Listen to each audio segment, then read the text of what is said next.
Hi, my name is Michael Carson, and I'm the Program Director with OIC International, based here in Philadelphia. And I just would like to thank the World Affairs Council for inviting me this morning. We are an international NGO that is focused on skills development and empowerment. And we started actually here in Philadelphia in 1970, in Nigeria, and now we work in 18 countries around Africa, plus we have affiliates in Poland and the Philippines. And it's a great pleasure to be here. And we're talking about microfinance today and the evolution of microfinance and the impact it's had on the developing world, particularly for women, for the poor, and for youth. And I just would like to start by talking about how microfinance is a revolutionary approach to assistance and creating small businesses, and really a deviation from many grant programs and a change from the way aid was administered previously. And I think what's really unique about microfinance is that it combines business, of course, finance and lending, combines social development and community mobilization, and it also combines finance and particularly programs linked toward women's development. And when we talk about microfinance, we talk about loans, but we also talk about management and mobilization of savings, and also microinsurance. And one of the biggest attributes of microfinance is actually insurance against crop losses, insurance against deaths in the family, and other types of microinsurance that the poor would not have. And microfinance also was one of the first forms of what we now know as social enterprise, which are basically development projects that have a double bottom line of earning profit and having social benefit. And microfinance predated social enterprise. This sector really took off in the 1990s. We had what was called the Microfinance Summit, which was organized down in Washington, and our former First Lady Hillary Clinton really became a champion of microfinance and would always visit a microfinance program when she would visit Africa and India and other parts of the world. Most recently, we've focused on not just lending money to women or doing $50 loans, but looking at scale, how you can reach more beneficiaries, and also assessing financial sustainability. And organizations now look at ratios the same as banks. We look at portfolio at risk, we look at rate of return, default rates, and that's been a big change in microfinance. Also, what's changed is the evolution of the internet, which personally I think has really been a boon to developing countries and linked them with industrialized countries. And so we now have programs like Kiva, which is part of the Silicon Valley, just like Google or any other internet site. But now people can invest in microfinance institutions and invest in individuals through Kiva, which is a Bay Area nonprofit. Just a few approaches I'd like to talk about. The thing that all microfinance programs have in common are the borrowers. The borrowers are really the linchpin to a successful microfinance program. So microfinance is demand-driven. It's based on just a pent-up demand in a country like India with 1 billion people, or a region like Africa, which 500 or 600 million people, most of whom have no access to credit. Also, the microfinance targets people who don't have collateral, people who cannot access a bank. And so many people in rural areas, but also in lower incomes in cities around the world. And the third trait is really social collateral.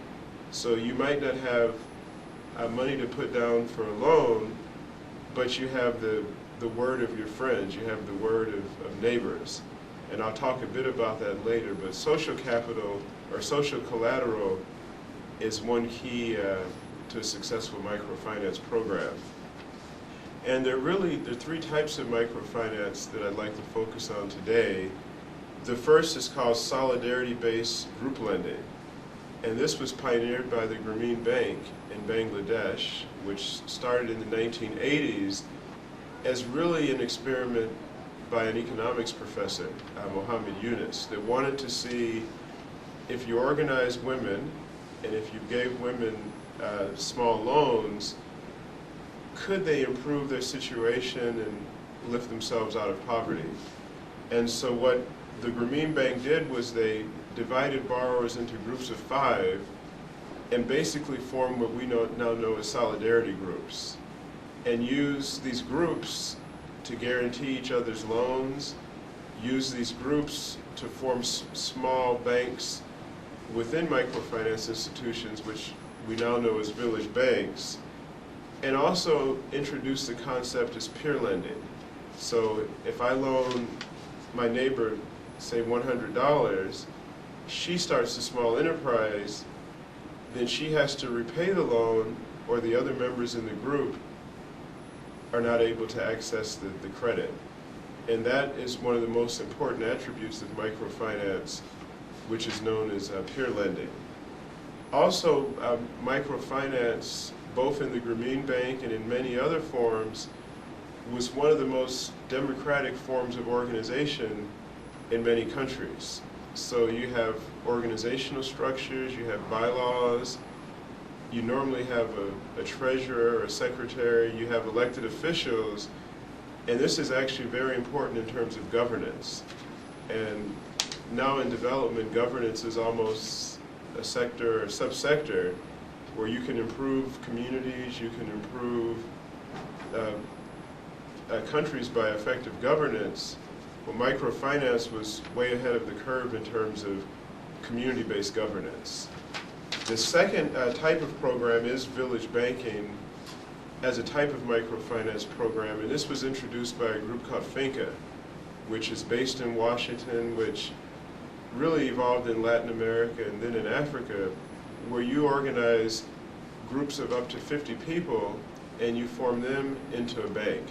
So it's a little bit different than Grameen Bank, which is focused on real small groups of, say, 5 or less, where the village bank might take members of a cooperative, or it could take members of a village and form them, and they all pull their resources together and they become what's known as a village bank.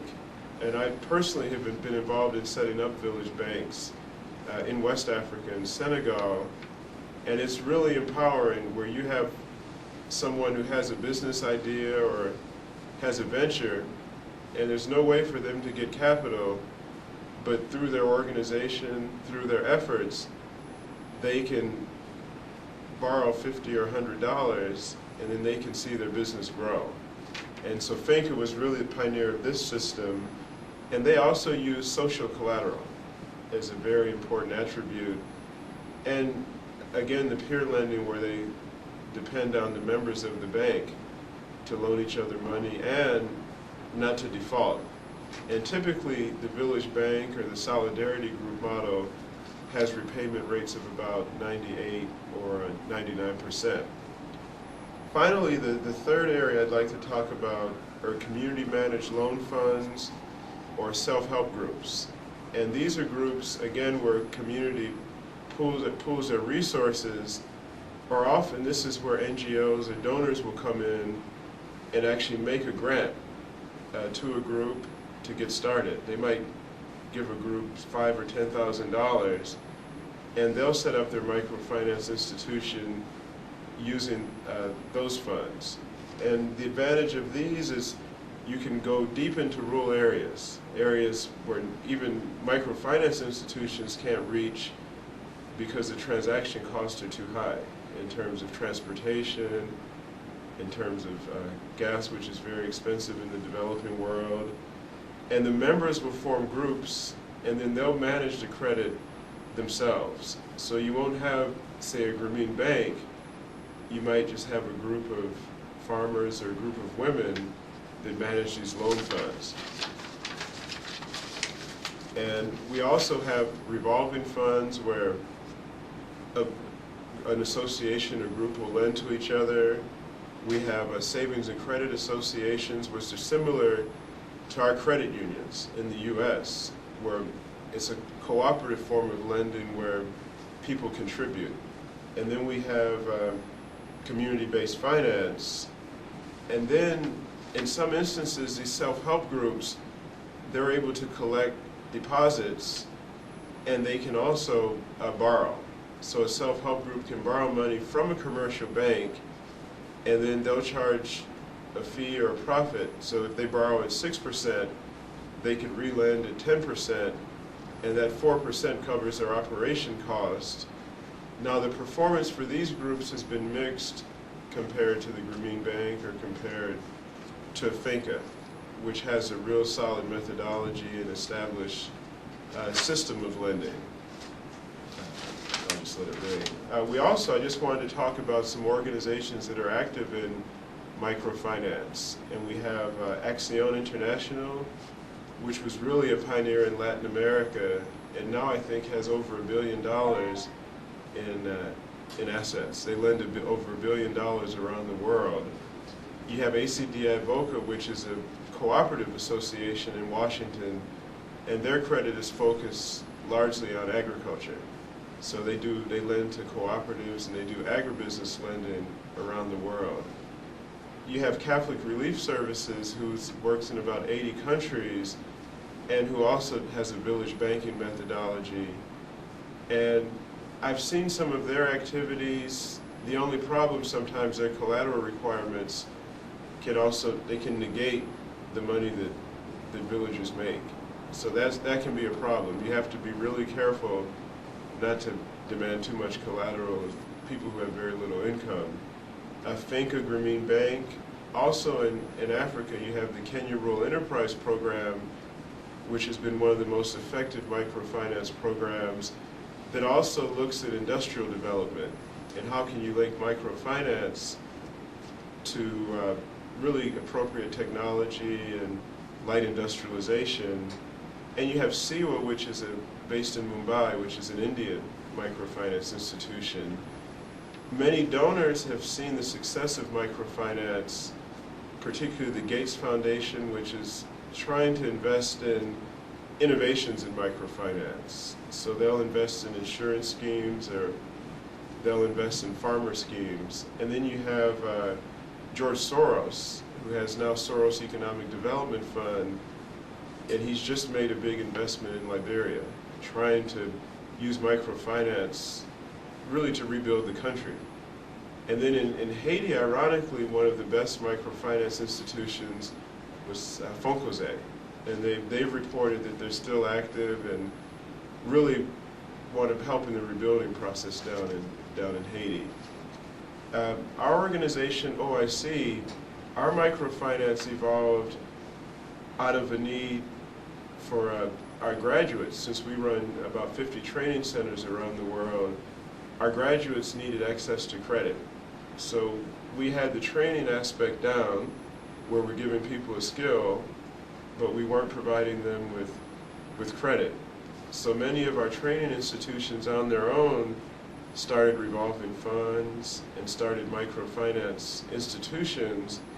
And we have very successful institutions in Ghana, which now are linked to a resettlement program. We work a lot with a Newmont mining company in Ghana, and we're resettling people who live around gold mines, and one of our activities is microfinance. And we provide them with credit and provide them with business training. In Ivory Coast and Cote d'Ivoire, where the country again is rebuilding from civil war, we're providing returnees, people who are resettling back to their villages, with small loans. And also in Niger and Chad and in other countries. And our area, as we said, our main purpose is really empowerment and skills development. But we work in the agriculture sector, we work in the HIV/AIDS sector, And so our microfinance activities are closely linked to other development activities. And that's what differentiates our experience. We also have an affiliate in Zimbabwe that has a venture capital fund, which is called the Development 4 Fund. And this was endowed by the Kellogg Foundation in Michigan. And they gave us $1 million to set up an investment fund. And what we do in Zimbabwe is we actually invest in agriculture, the agriculture sector.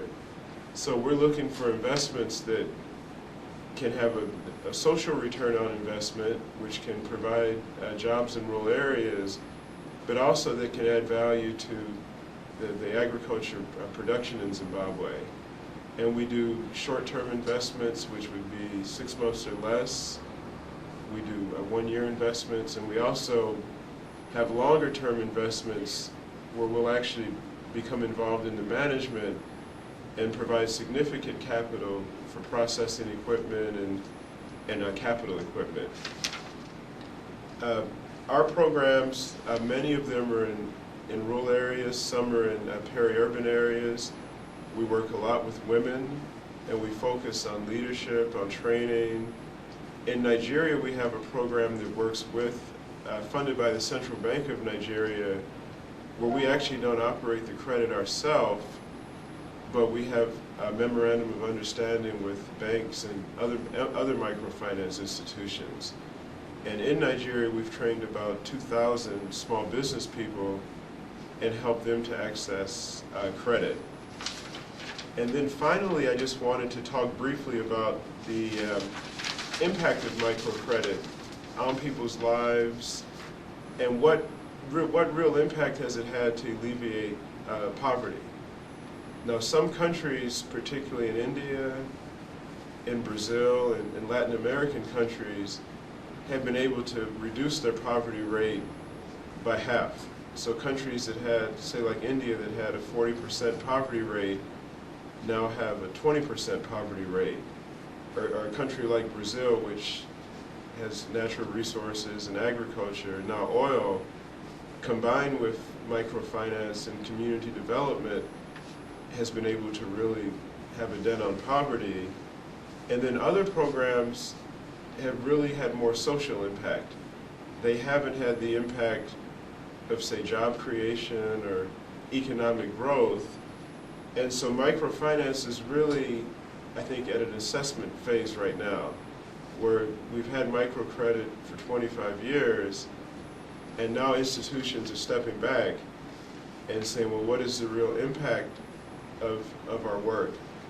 And one thing that's been found is that microcredit is really targeting the entrepreneurial. So for you to take out a loan, you've got to have sort of a tolerance for risk. You're less risk averse than other people in the community, and you have an entrepreneurial streak.